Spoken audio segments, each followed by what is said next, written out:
Hello students, अस्सलाम वालेकुम। उम्मीद है कि आप लोग सब खैरियत से होंगे। तो मेरा नाम है श्याम गोरी और आज मैं आपको पढ़ाने वाला स्टूडेंट क्लास 11 की मैथमेटिक्स और एक्सरसाइज नंबर 6.8 को स्टार्ट करने जा रहा हूँ। तो सबसे पहला टॉपिक तो आपके सामने आने जा रहा है हार्मोनिक प्रोग्रेशन का 6.8 एक्सरसाइज में कि ये हार्मोनिक प्रोग्रेशन है क्या। तो बहुत आसान सा कॉन्सेप्ट है हार्मोनिक प्रोग्रेशन का स्टूडेंट। तो देखिए लिखा हुआ ये है कि एक सीक्वेंस है जो कहलाती है हार्मोनिक प्रोग्रेशन। कब कहलाती है? If the reciprocal of its term are in arithmetic progression. इसने जो ये बात करी तो मैं आपको समझाता हूं जरा क्या बोला इसने। बहुत आसान सी बात करी है स्टूडेंट्स। यहां पर जो मैंने आपके सामने एक सीक्वेंस लिखी है ये एक जनरल टर्म में लिखी है मैंने। जैसे कि आप जब जानते हैं एपी के अंदर फर्स्ट टर्म क्या होती है? ए होती है। क्या होती है? ए। सेकेंड टर्म क्या होती है? ए प्लस डी होती है। थर्ड टर्म क्या होती है? ए प्लस 2d होती है। और चलती चलती कहां तक जाती है? लास्ट टर्म क्या होती है? टी एन ई बराबर होता है किसके? ए प्लस एन माइनस का 1d। ये फॉर्मूला मैं आपको बता चुका हूं कैसे आया था। तो ये आपके सामने क्या लिखी हुई है? एक एपी लिखी हुई है। अब मैं अगर इसका रेसिप्रोकल लिखता हूं तो वो बन जाएगा हार्मोनिक प्रोग्रेशन। सर जो आपने ये बात करी वो एक दफा सही समझा सकते हैं? बिल्कुल समझा सकता हूँ स्टूडेंट। तो देखिएगा ये ए लिखा हुआ है तो अब मैं क्या करूंगा, इसका रेसिप्रोकल क्या होगा? 1/a कॉमा ए प्लस डी। इसका रेसिप्रोकल क्या होगा? 1/a प्लस डी कॉमा ए प्लस 2d का रेसिप्रोकल क्या होगा? 1/a plus 2d comma dash dash dash dash चलता रहेगा। और ये आखिरी वाला जो लिखा हुआ है इसका भी रेसिप्रोकल मतलब एन टर्म है ये, इसका भी रेसिप्रोकल क्या होगा? 1/a प्लस एन माइनस का 1 ये आ गया डी। ये हमारे पास क्या आ गया इसकी एन टर्म। तो ये जो अब ये तो पूरी एपी थी। अब ये जो आपके सामने सीक्वेंस लिखी हुई है ये क्या कहलाएगी? एचपी मतलब हार्मोनिक प्रोग्रेशन, या तो आप इसको बोल सकते हैं हार्मोनिक सीक्वेंस। इंशाल्लाह ये बात क्लियर। चलें आगे बढ़ते हैं। अब हम काम करने जा रहे हैं स्टूडेंट कि जिस तरीके से हमने एपी के अंदर एन टर्म का फॉर्मूला बनाया था ये था, ये इसी तरीके से जीपी के अंदर एन टर्म का फॉर्मूला बनाया था। तो आज हम बनाने जा रहे हैं स्टूडेंट कि एचपी के लिए एन टर्म का क्या फॉर्मूला होगा। तो यहाँ पर general term of an HP क्या होगी, तो उसके लिए कुछ मैंने लिखा है वो मैं आपको पढ़ के बता देता हूं। तो हम we will find the general term. हम पहले क्या मालूम करेंगे? जनरल टर्म मालूम करेंगे।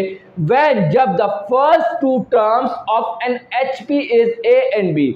बोला ही जा रहा है एचपी की जो सीक्वेंस चल रही है या सीरीज चल रही है उस सीरीज या सीक्वेंस की पहली और दूसरी टर्म क्या है? पहली टर्म को ए बोला, दूसरी टर्म को क्या बोला? बी बोला। चलें आगे बढ़ते हैं। तो हम बोल रहे हैं कि 1/a and 1/b are respectively the first and the second term. Respectively का मतलब क्या हुआ? रिस्पेक्टिवली का मतलब ये हुआ फर्स्ट टर्म ये है और सेकेंड टर्म ये है। अब ये किसके अंदर हो गया? क्योंकि हमने तो इसका रिवर्स कर दिया, रेसिप्रोकल कर दिया। अब ये तो एपी में हो गया होगा तो हमने बोला of term of the corresponding AP. चल इतनी बात क्लियर। अब हम बोलते हैं कि ये अब एपी बन चुका है ना, ये 1/a और ये 1/b ये एपी है। अब मुझे ये बताएं एपी के लिए क्या हमारे पास जनरल टर्म का फॉर्मूला नहीं है? आप बोलेंगे सर बिल्कुल है। क्या है? आप बोलेंगे सर Tn बराबर होता है a प्लस एन माइनस का 1d। यही होता है। आप बोलेंगे सर बिल्कुल यही होता है। लेकिन मेरी बात तो सुनिएगा स्टूडेंट। अब यहाँ पर मसला ये है ए तो हमें पता है पहली टर्म यही होती है। मसला क्या आ रहा है कि जो डी है वो हमें चाहिए कि हमें कॉमन डिफरेंस पता होना चाहिए।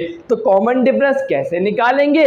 बहुत आसान सी बात है, कब से करते हुए आ रहे हैं। कैसे निकलेगा? आप बोलेंगे सर ये अगर 1/a पहली टर्म है 1/b सेकेंड टर्म है तो हम कॉमन डिफरेंस बहुत आसानी से मालूम कर सकते हैं क्योंकि ये एपी के अंदर है। क्या होता है कॉमन डिफरेंस मालूम करने का तरीका?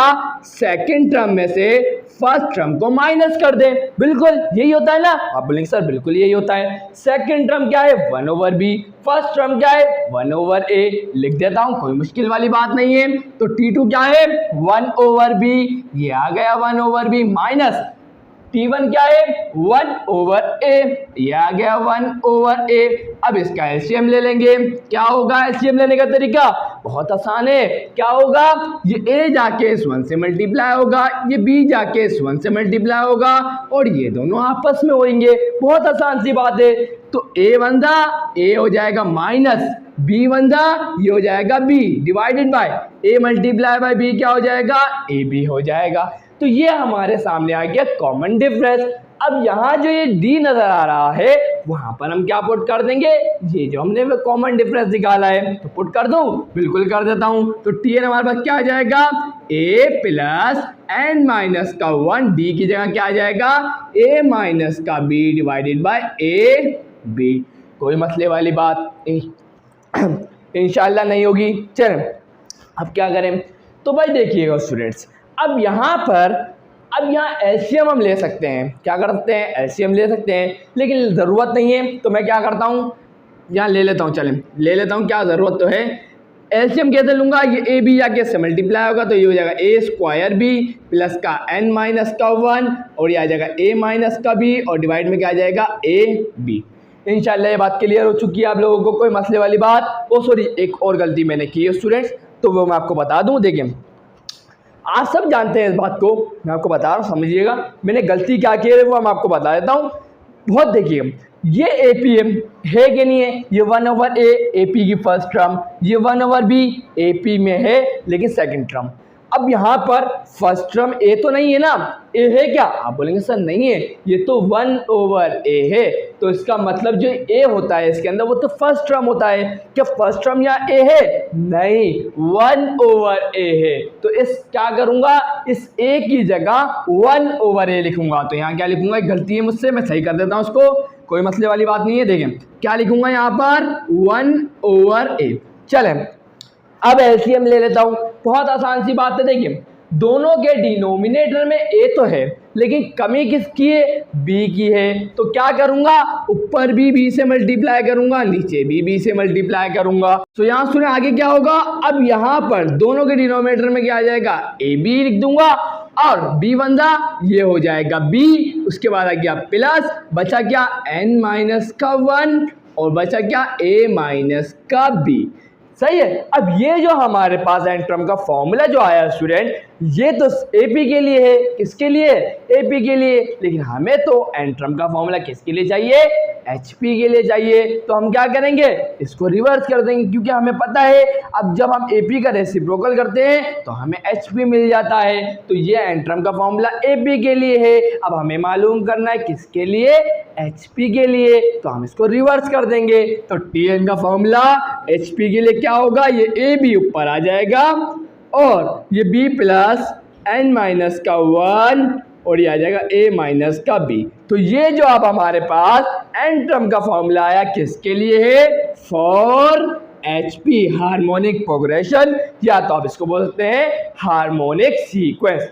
क्लियर है। अब सवालों की तरफ बढ़ते हैं स्टूडेंट। क्वेश्चन नंबर 1 से स्टार्ट करूंगा और आपको एक इंपॉर्टेंट थ्योरम भी बताना है तो वो भी उसी वक्त बता दूंगा। तो यहाँ स्टूडेंट्स अब आप लोगों के सामने आ चुका है क्वेश्चन नंबर 1। तो यहाँ देखिएगा एक इंपॉर्टेंट थ्योरम के बारे में मैंने आपको बताया था, तो वो ये थ्योरम है, क्या है 1/x 1/y 1/z PQR 1 1 1 equal to 0। इसका जो 3/3 का मैट्रिक्स है इसका डिटर्मिनेंट क्या होगा, 0 होगा। इसके अंदर जो x होगा वो p टर्म होगी, जो y होगा वो q टर्म होगी और जो z होगा वो r टर्म होगी। अभी तक जिसको भी इसमें कंफ्यूजन है टेंशन मत लीजिएगा, जब मैं सवाल करवाऊंगा ना इसका मिलता जुलता तो उस वक्त सारी कंफ्यूजन मैं आपकी दूर करूंगा, क्योंकि मुझे पता है कि मैं अभी आपको इसको बहुत अच्छे तरीके से नहीं समझा सकता। ये मैं जब ही समझा सकता हूँ जब मेरे सामने ऐसा क्वेश्चन हो, ताकि मैं आपको अच्छी तरीके से एक्सप्लेन कर सकूं। इंशाल्लाह दूसरा या तीसरा क्वेश्चन इससे ही ताल्लुक रखेगा, तो कोई टेंशन ना ले, अभी सिर्फ इसको देख लें, नहीं मिटाऊंगा। अभी पहले ये आसान सा क्वेश्चन कर लेते हैं। क्या बोल रहा है, लिखा हुआ ये है कि फाइंड हमें करनी है 17वीं टर्म। क्या करनी है, 17वीं टर्म क्या होगी, एक HP की हमें बताया जा रहा है, जिसकी हुज का मतलब क्या होता है, जिसकी फर्स्ट 2 टर्म, शुरू की जो 2 टर्म्स है वो क्या है 6 और 8। अब मैंने आपको बताया नहीं था कि जब HP का भी बता रहा था तो उसमें मैंने क्या बोला था, फर्स्ट टर्म क्या होगी A, सेकंड टर्म क्या होगी B। तो यही तो बोल रहा है कि शुरू की दो टर्म्स क्या है 6 और 8। पहली टर्म को हम क्या बोलते हैं A और दूसरी टर्म को हमने क्या बोला था B बोला था। क्लियर है। अब डेटा बना लेते हैं। क्या होगा, बहुत आसान सी बात है, हमें मालूम करना है T17, क्या करना है 17वीं टर्म मालूम करनी है। n की वैल्यू क्या आ जाएगी 17 आ जाएगी, a की वैल्यू क्या आ जाएगी 6 आ जाएगी, b की वैल्यू क्या आ जाएगी 8 आ जाएगी। अब इंशाल्लाह आपको कोई प्रॉब्लम नहीं होगी, डेटा बन गया।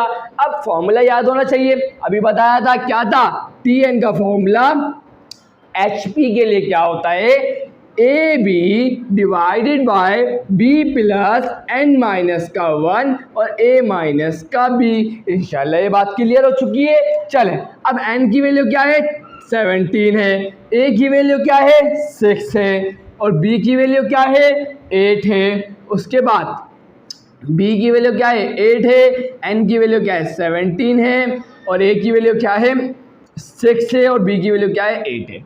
क्लियर है। चले इसको थोड़ा सॉल्व कर लेते हैं।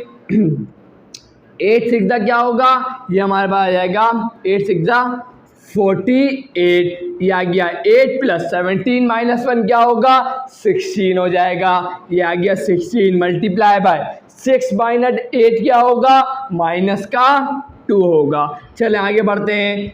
48 डिवाइडेड बाय, अब मैं क्या कर रहा हूँ स्टूडेंट्स, इसके अंदर से प्लस माइनस क्या हो जाएगा माइनस हो जाएगा। इन दोनों में से 2 को कॉमन ले लेता हूं तो आ गया 2 कॉमन, क्या बचेगा अंदर बचेगा 2 4 8 और यहाँ क्या बचेगा, ये तो 2 बाहर आ गया तो यहाँ से बचेगा क्या 16।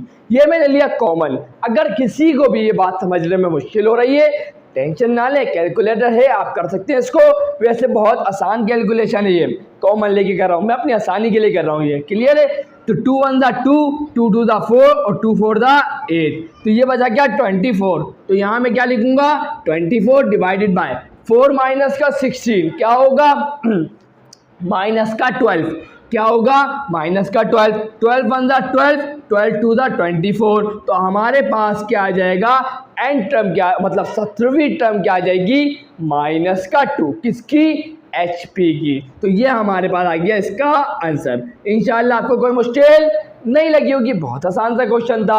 अब बढ़ते हैं स्टूडेंट्स क्वेश्चन नंबर 2 की तरफ। सो यहाँ स्टूडेंट्स हमारे सामने आ चुका है क्वेश्चन नंबर 2। अब यहाँ पर ये थ्योरम इस्तेमाल होने वाला है, तो इसी को मैं क्यों इस्तेमाल करूँगा तो ये वजह जान लें ज़रा। तो देखिएगा स्टूडेंट्स, यहाँ पर अभी जो मैंने आपको एन टर्म का फॉर्मूला पढ़ाया वो कब इस्तेमाल कर सकते हैं, वो जब इस्तेमाल कर सकते हैं जब आपको शुरू की 2 टर्म पता हो HP की, तो उस वक्त आप एन टर्म का वो वाला फॉर्मूला इस्तेमाल करेंगे।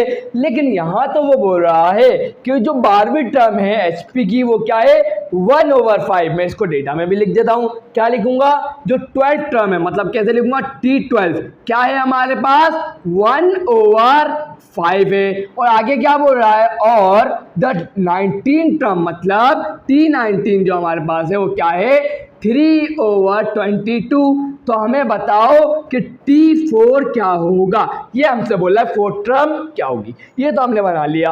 अब क्या कर रहे हैं देखिए, हमें HP में भी हमने एक ऐसा मेथड पढ़ा था जिसको हम दूसरे तरीके से सॉल्व करते थे, लेकिन अब आपको उस मेथड पे जाने की ज़रूरत नहीं है। अब हमारे पास थ्योरम है, हम इसको इस्तेमाल करके आसानी से क्वेश्चन को सॉल्व कर सकते हैं। क्यों हम इतनी झंझटों में जाएंगे। क्लियर है। तो आसानी से हम इसको इस पर अप्लाई करेंगे इस इंपॉर्टेंट थ्योरम को और आसानी से अपना आंसर फाइंड आउट कर लेंगे।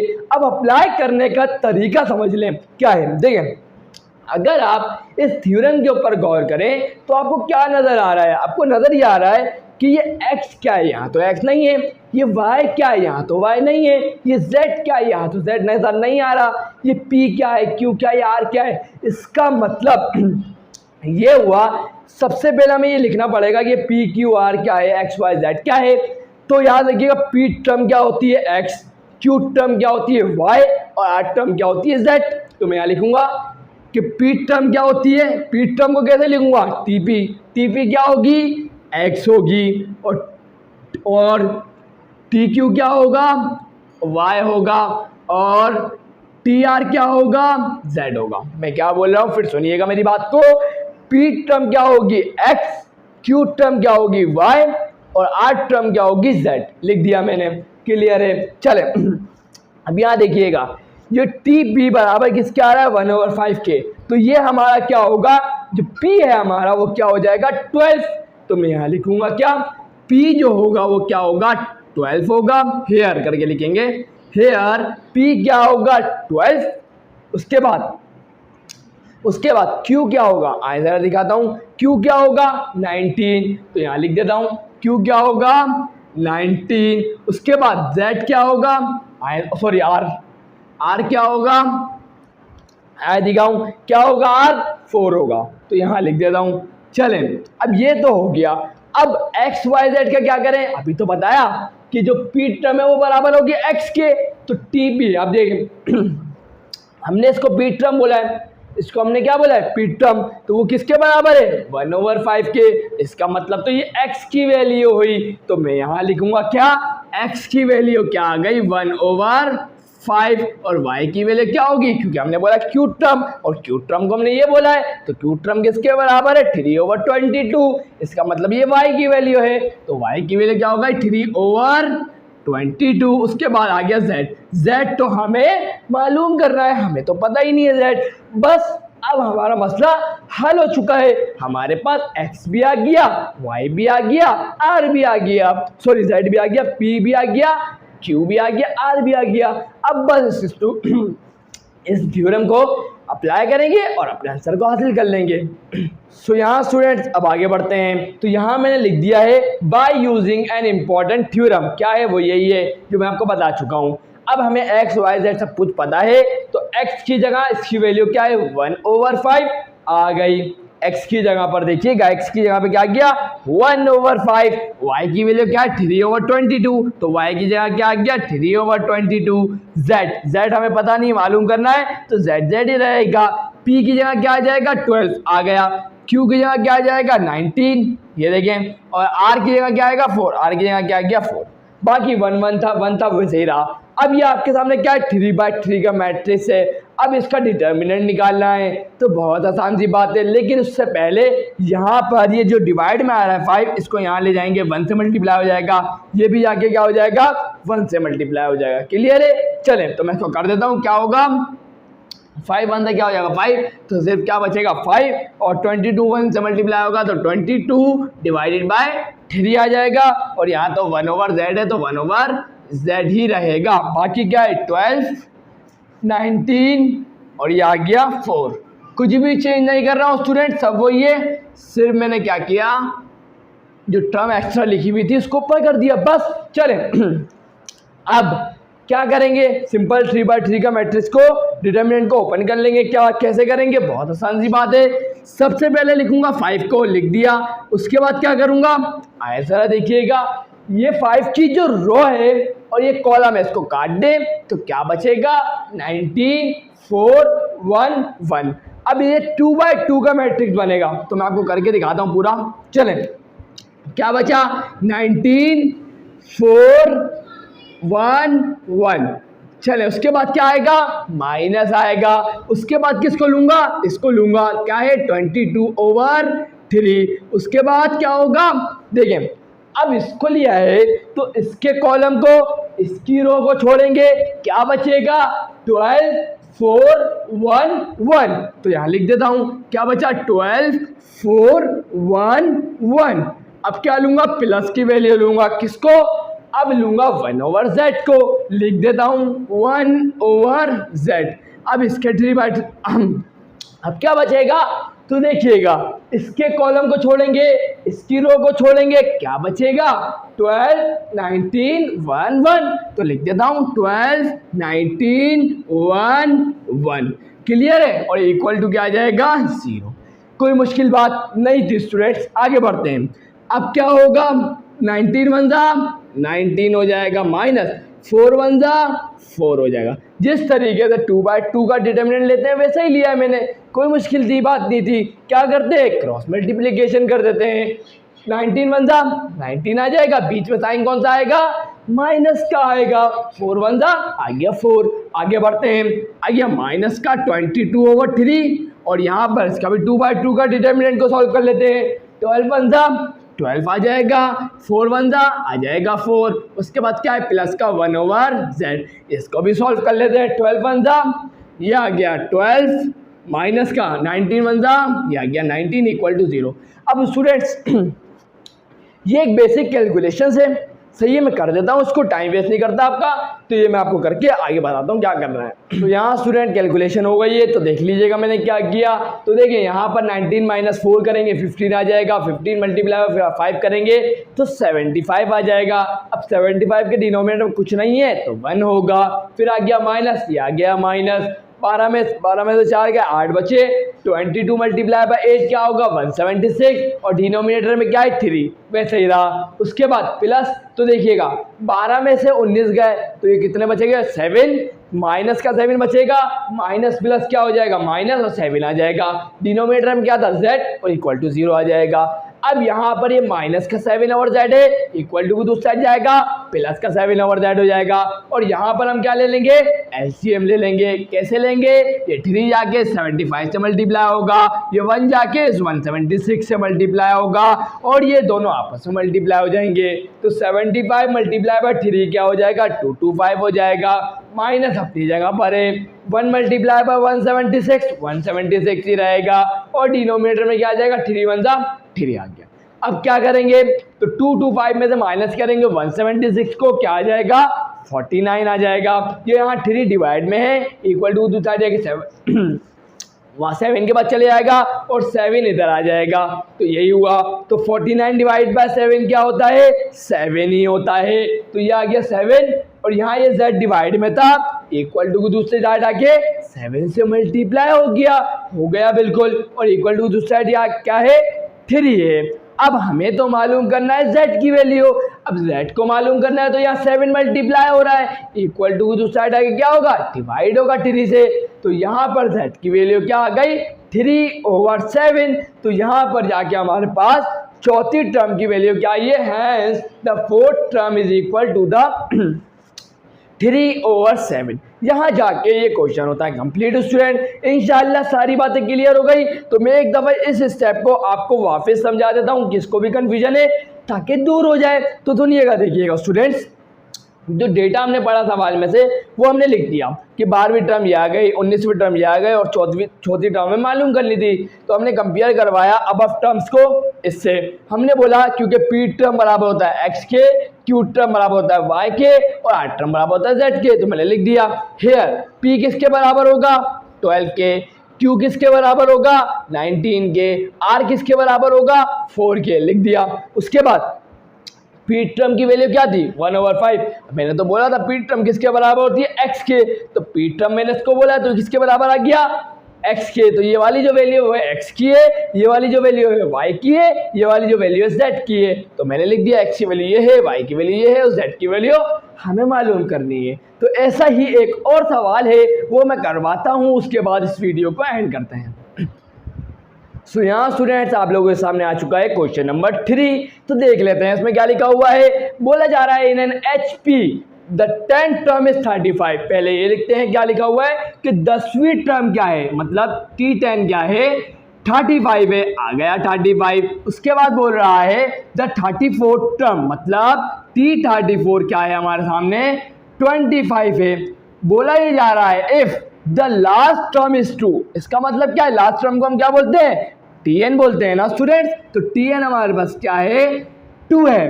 तो हमें बताएं find the number of terms, मतलब हमें n की वैल्यू बताएं क्या होगी। कोई मुश्किल सवाल, डेटा बनाना तो आसान सी बात है, जो हमने देखा वो हमने लिख दिया कि 10वीं टर्म ये है 35, 34वीं टर्म क्या है 25 और लास्ट टर्म क्या है 2। तो हमें बता दें नंबर ऑफ टर्म, मतलब n बता दें बस। अब हम इसको कंपेयर करवाएंगे अब इक्वेशन को इससे कि हमें पता है पी टर्म किसके बराबर होती है x के, क्यू टर्म किसके बराबर होती है y के और आर टर्म किसके बराबर होती है z के। तो पी टर्म को कैसे लिखेंगे TP लिखेंगे, किसके बराबर x के। क्यू टर्म को कैसे लिखेंगे, टी क्यू बराबर है वाई के, और आर टर्म को कैसे लिखेंगे, टी आर किसके बराबर है, जेड के। अब ये हमारी पी टर्म है, तो पी की वैल्यू क्या आ जाएगी, 10 आ जाएगी ना स्टूडेंट्स। तो मैं क्या लिखूंगा यहाँ पर, पी की वैल्यू हमारे सामने क्या आ जाएगी, 10।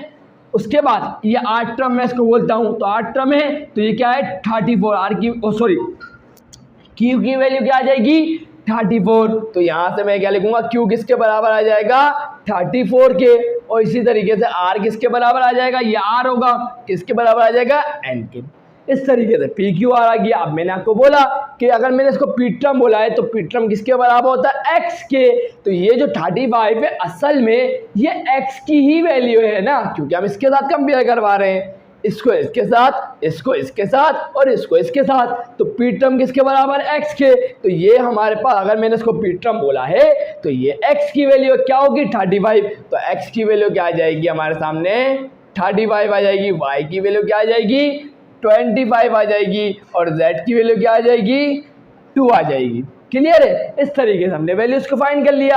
अब थ्योरम को अप्लाई कर देंगे तो क्या होगा, बिल्कुल आसान सी बात है। 1/x की जगह क्या आएगा 35 आ जाएगा, उसकी जगह y की जगह क्या आ जाएगा 25 आ जाएगा, और z की जगह क्या आ जाएगा 2 आ जाएगा। अब p की जगह क्या आएगा 10 आ गया 10, q की जगह क्या आएगा 34 आ गया 34, r की जगह क्या आएगा n आ गया n, बाकी 1 ये आ गया 1। कोई मुश्किल बात इंशाल्लाह नहीं लगी होगी। अब 3/3 का डिटर्मिनेंट को ओपन कर लेते हैं। कैसे करेंगे, बहुत आसान सी बात है। पहले मैं इसको ले लूँगा, लिख लेता हूँ 1/35। उसके बाद क्या होगा, बहुत आसान सा बात है, देखिए ज़रा। ठीक है, इसकी कॉलम को इसकी रो को छोड़ेंगे, क्या बचेगा 34 एंड 1 1। 2/2 को मैट्रिक्स को कैसे सॉल्व करते हैं, क्रॉस मल्टीप्लिकेशन कर देंगे। 34 1 जा, ये आ जाएगा 34, बीच में साइन क्या आएगा माइनस का, n 1 जा n आ जाएगा। चलो उसके बाद क्या आएगा माइनस का। अब क्या है, अब मैं लूंगा 1/25 को लिख देता हूँ 1/25। अब क्या करूंगा, इसकी कॉलम को इसकी रो को छोड़ूंगा, क्या बचेगा 10 एंड 1 1। तो 10 1 क्या होगा 10 होगा, माइनस का n 1 क्या होगा n होगा। उसके बाद क्या लिखूंगा प्लस का, अब इसको लूंगा क्या है 1/2।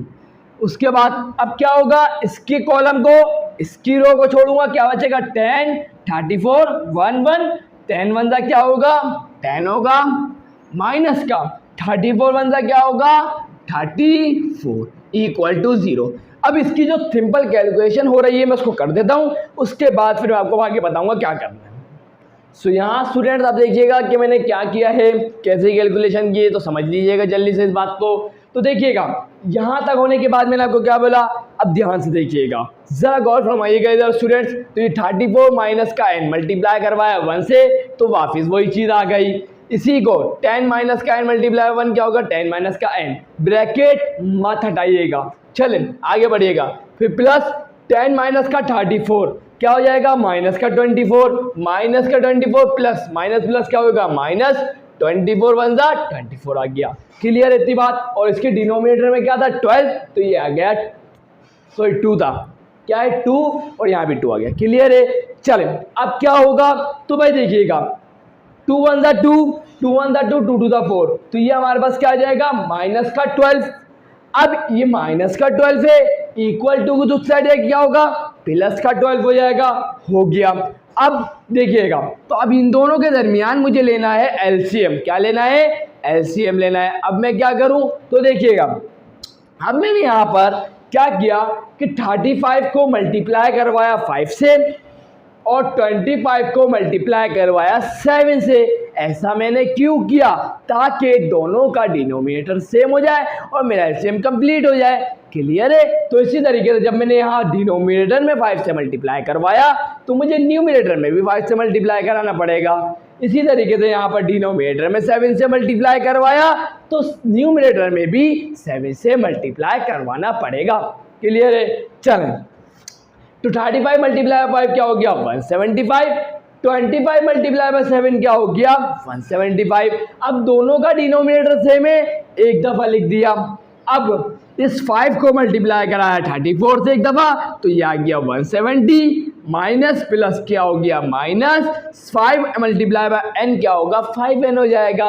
उसके बाद 7 10 का क्या हो गया 70 माइनस प्लस क्या हो गया माइनस 7 मल्टीप्लाई बाय n क्या हो गया 7n हो गया। और डिनोमिनेटर में तो 175 आ गया और इक्वल टू के बाद दूसरी साइड क्या है 12 है। अब तो यहाँ पर ये 175 यहाँ डिवाइड में है, इक्वल टू की दूसरी साइड जाके 12 से मल्टीप्लाई होगा और जब आप इसको 12 से मल्टीप्लाई करवाएंगे तो आपको मिल जाएगा 2100 या तो आप बोले इसको 2100।